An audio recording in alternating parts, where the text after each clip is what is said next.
The security camera showed the murder at 2:17 a.m. The problem was it was only 1:52 a.m. and no one in the store was dead yet. Marcus leaned closer to the flickering monitor in the back office. The timestamp in the corner clearly read 2:17 a.m. The wall clock above the lockers read 1:52 a.m. He replayed the footage with shaking fingers. Aisle 7 appeared calm and empty. Fluorescent lights hummed above polished tile floors.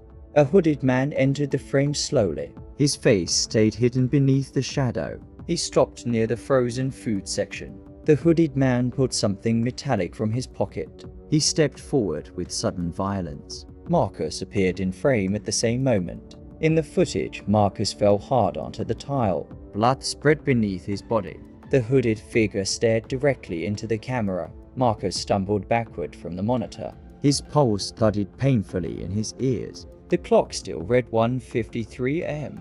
He worked the night shift alone at a 24-hour grocery store in the Chicago suburbs. The job was usually boring and predictable. Nothing like this had ever happened. He rewound the footage again. The timestamp still showed 2:17 a.m. The murder played out exactly the same way. Marcus switched to the live feed from aisle 7. The aisle was empty and silent. Nothing moved between the shelves. He grabbed the store phone and called his manager. The call went straight to voicemail. He hung up without leaving a message. Back on the monitor, a red alert blinked. Motion detected in aisle 7. The system log showed the trigger at 1:56 and Marcus checked the live view again. The aisle remained completely empty. His breathing grew shallow and uneven. He stepped out of the office onto the store floor. The automatic front doors were closed. Snow drifted slowly in the empty parking lot. The fluorescent lights flickered faintly overhead. The store felt larger and colder than usual. Marcus walked cautiously toward aisle 7. Everything looked perfectly normal. Soup cans were stacked neatly. Frozen pizzas sat untouched in their cases. He looked up at the ceiling camera. The small red recording light blinked steadily. It felt like the lens was staring back. Marcus returned to the office quickly. He opened system diagnostics on the computer. All internal clocks were synchronized correctly. The camera system time matched the wall clock. It read 2:01 a.m. The future murder timestamp remained unchanged. He fast-forwarded the recording beyond 2:17 a.m. At 2:18, the screen briefly turned black. At 2:19, the aisle appeared clean again. The front door chime suddenly echoed through the store. Marcus flinched hard at the sound. Someone had just entered. A man stepped inside, brushing snow from his jacket. He wore a dark hoodie pulled low over his head. He grabbed a shopping cart calmly. Marcus's stomach tightened immediately. The man's walk looked familiar. It matched the recorded footage exactly. The hooded customer pushed his cart toward the aisles. His pace was slow and steady. He headed straight toward aisle 7. Marcus rushed to the office monitor. The live feed showed the man entering the frame. His movements mirrored the future recording perfectly. The timestamp read 2:09 minutes remained until 2:17. Marcus felt time pressing against his chest. He left the office and hurried after the man. His shoes squeaked loudly against the tile. "Sir," he called out nervously. The man stopped and turned slowly. His face looked ordinary and tired. His eyes watched Marcus carefully. "We're closing early," Marcus said quickly. His voice trembled despite his effort to sound calm. The man frowned slightly. "This place is open 24 hours, the customer replied evenly. He did not move away from aisle 7. Marcus glanced at his watch. It read 12:05 minutes left. His heart pounded harder. The hooded man stepped into aisle 7 fully. He paused near the frozen section.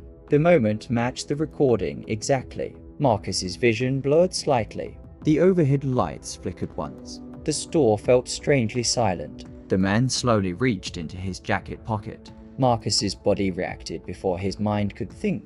He lunged forward instinctively. The object pulled from the pocket was only a phone. The man looked confused. "You okay?" he asked softly. Marcus stepped back, breathing hard. The timestamp on his watch read to 14 and 3 minutes remained. The hooded man did not leave. Instead, he stared at Marcus with unsettling calm. Snow continued falling outside the glass doors. Back in the office, a new alert began flashing. Marcus sprinted toward the monitor again. A second future timestamp appeared. This new footage showed to 23 and Marcus stood alone in aisle 7 smiling. The body lay behind him on the floor. The body belonged to the hooded man. Blood pooled around him. Marcus felt his stomach drop violently. He checked the real-time clock. It read 2:16 and 1 minute remained until 2:17. He looked toward aisle 7 where the man still stood. The fluorescent lights buzzed overhead. The air felt thick and heavy. "Leave right now," Marcus whispered urgently. The man shook his head slowly. "You can't change it," he said. The clock shifted to 2:17 a.m. The lights flickered violently for a split second. The store went completely dark. When power returned, Marcus stood in aisle 7. The hooded man lay motionless on the tile. Blood spread beneath him exactly like the recording. Marcus stared at his empty hands. He did not remember touching the man. The ceiling camera blinked red above him.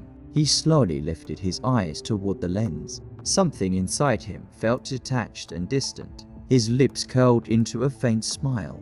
In the office, the monitor updated to 2:18 a.m. The footage now matched reality perfectly. Every movement aligned. Police sirens wailed faintly in the distance. Marcus did not remember calling anyone. He remained still beneath the camera. Officers burst through the doors minutes later. They found Marcus standing silently in aisle 7. He offered no resistance. At the station, Marcus demanded to see the footage. The detective hesitated but agreed. The recording began at 1:52 a.m. This time, no hooded customer entered the store. No door chime ever sounded. The aisle remained empty except for Marcus. The footage showed Marcus removing a knife from beneath the counter. He walked calmly to aisle 7 alone. He collapsed onto the floor without a struggle. There was no attacker in the video. No second figure anywhere in frame. Just Marcus bleeding alone. The timestamp still read to 17 a.m. The detective stared at him carefully. "You did this to yourself," he said quietly. Marcus shook his head slowly.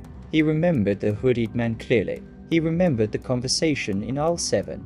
The detective rewound the video again. It showed only Marcus wandering the store alone. He appeared to be speaking to empty air. Marcus felt something crack inside his mind. The memory of the customer began to blur. Doubt crept into his thoughts. In the evidence log, the system recorded a motion alert at 2:23 a.m. The store had already been sealed by then. No officers were inside aisle 7. Security footage from 2:23 showed Marcus smiling at the ceiling camera. He was already in custody at that time. The aisle behind him was empty. The detective replayed the clip several times. Marcus's image glitched slightly at the edges. It looked almost duplicated for a frame. Later that night, the grocery store remained permanently closed. Police tape blocked the entrance. Snow covered the parking lot in silence. At exactly 2:17 a.m., the security system logged motion again. No one was physically inside the building. The cameras activated on their own. The live feed showed aisle 7 under flickering fluorescent lights. For a brief second, a hooded silhouette appeared. It looked directly into the lens before the screen cut to black.